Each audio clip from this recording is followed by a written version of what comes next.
Hello everyone. In this video we will start the chapter Festival of India and this is part 3 of the chapter. In this video I will describe you the national festivals of India, means the festival which we consider as national festival. Okay.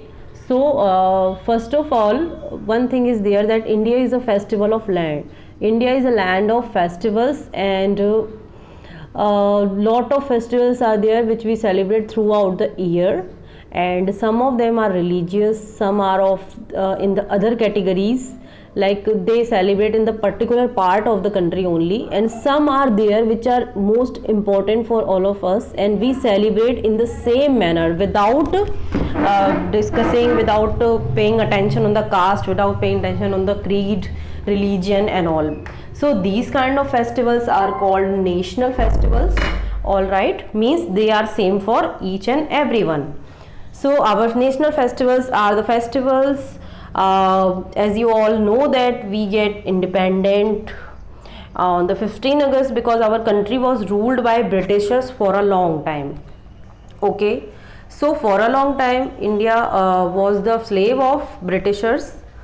Okay, so on the particular date 15 August 1947 we became free from the British rule, and lot of people are there, many Indians are there who fought for the freedom of our country. So at last finally we got our freedom on the 15 August and we celebrate this day as a Independence Day every year. यानी कि 15 अगस्त 1947 को our country became free. Okay, from who, किससे free हुई? Britishers से. Britishers were the people who belong to England, who belong to Britain and they ruled over our country. Okay, वो rule करते थे अपने हिसाब से, उनके हिसाब से चीज़ें होती थी. आज आप इतना फ्री हैं, आप कहीं भी आ सकते हैं, जा सकते हैं, कंट्री के किसी भी जगह पे जा सकते हैं.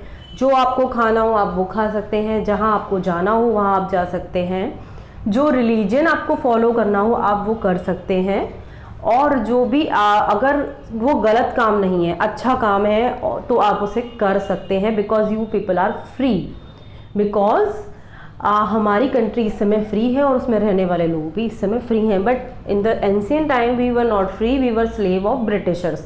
तो ब्रिटिशर्स से फ्रीडम के लिए बहुत सारे लोगों ने बहुत ज़्यादा मेहनत करी, बहुत ज़्यादा चीज़ें की, बहुत ज़्यादा मतलब रिवॉल्यूशंस हुए. उसके बाद हमारी कंट्री फ्री हुई, और जो लोगों ने इसके लिए काम किया उन्हें हम फ्रीडम फाइटर्स कहते हैं, जैसे कि सरदार वल्लभ भाई पटेल, महात्मा गांधी, ऑल राइट, चंद्रशेखर आज़ाद, भगत सिंह, इन सब का नाम आपने सुन रखा होगा.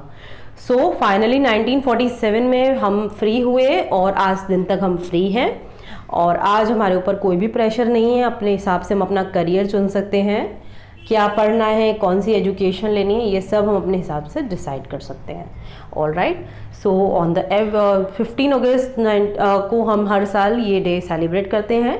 बच्चे स्कूल आते हैं, फ्लैग लेकर आते हैं और पैट्रियोटिक सॉन्ग सिंग करते हैं. काफ़ी सारे एक्टिविटीज़ करवाई जाती हैं उस दिन, मार्च पास्ट होता है. ऑल राइट, ये सब चीज़ें होती हैं. तो ये एक बहुत ही एंथुजियास्टिक डे होता है for the all Indians. Okay, so next one is Gandhi Jayanti. So we celebrate Gandhi Jayanti on 2nd October. We celebrate the birthday of Mahatma Gandhi as Gandhi Jayanti on 2nd October every year. So Mahatma Gandhi is also known as the father of nation. Whenever someone asks who is the father of nation, you will reply Mahatma Gandhi is the father of nation. तो महात्मा गांधी का birthday जो है वो 2 अक्टूबर को होता था, तो उसे सेलिब्रेट करने के लिए we celebrate Gandhi Jayanti on every 2 October. He is known for his movement against British rules in India. Okay, तो उसके अलावा भी, यानी मैंने आपको बताया he is the freedom fighter हैं ये. तो उसके बाद और भी चीज़ें थी, बहुत सारी चीज़ें थी जिसके लिए ये नोन है. ही is known for his theory of non violation, यानी अहिंसा. नॉन वायोलेंस यानी हम किसी पे हाथ नहीं उठाएंगे, अहिंसा यानी हम किसी को मारेंगे नहीं.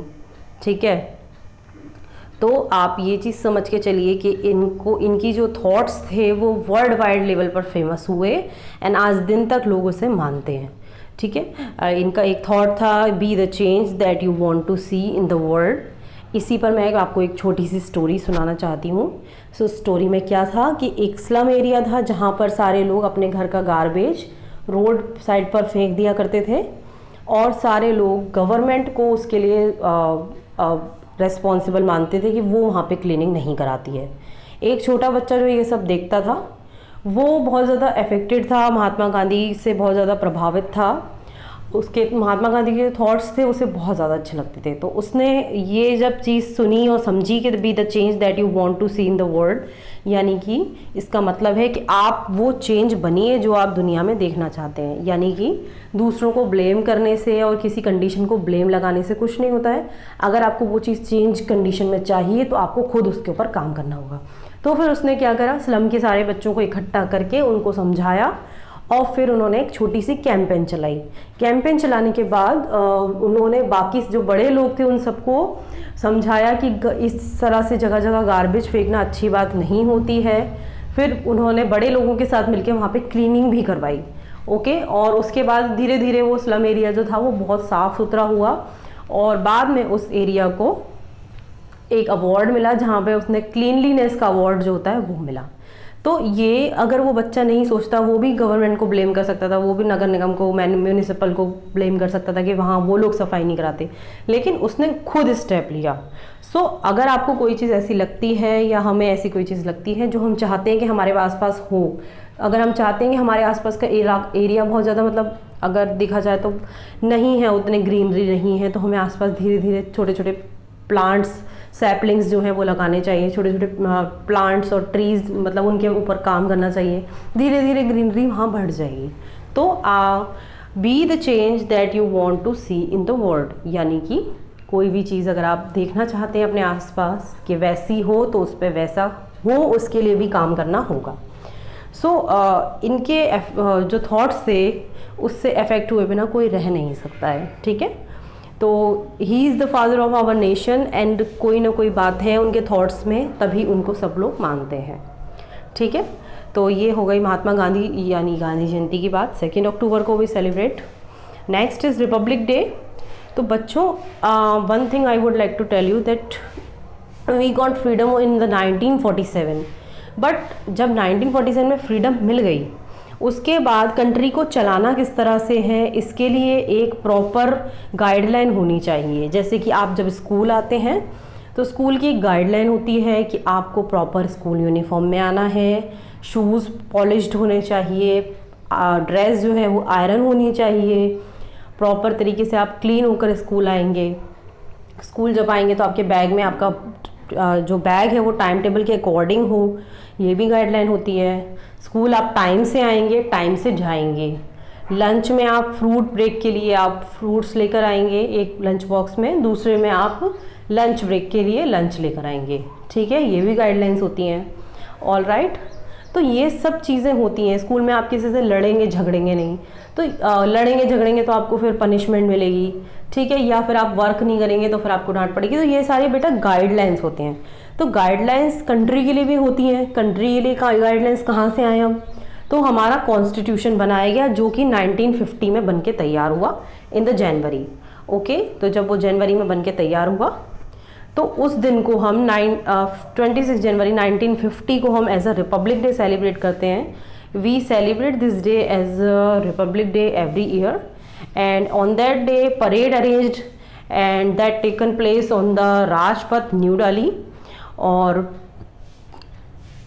जैसा बाकी नेशनल फेस्टिवल्स में होता है उसी दिन जैसा यहाँ पर एटमॉस्फेयर होता है कंट्री में। सभी लोग फ्लैग होस्टिंग की जाती है जगह जगह, स्कूल्स में, ऑफिसेज में। नेशनल एंथम प्ले किया जाता है, सब लोग सिंग करते हैं national anthem. All right, so republic day is celebrate because on that particular day we got our nation's constitution. All right, so all these three are the national festivals of India.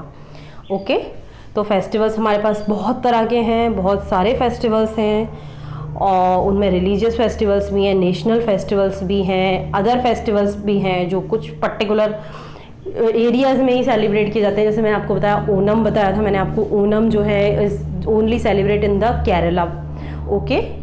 And if I talk about Baisakhi, it is particular and the main festival of Punjab. It is thankful day of for the farmers, and they give thanks to the god and they celebrate their Rabi harvest on the Baisakhi. Okay, so ये आपके other festivals में आते हैं। I hope आपको video अच्छी लगी होगी। Thank you. Have a nice day.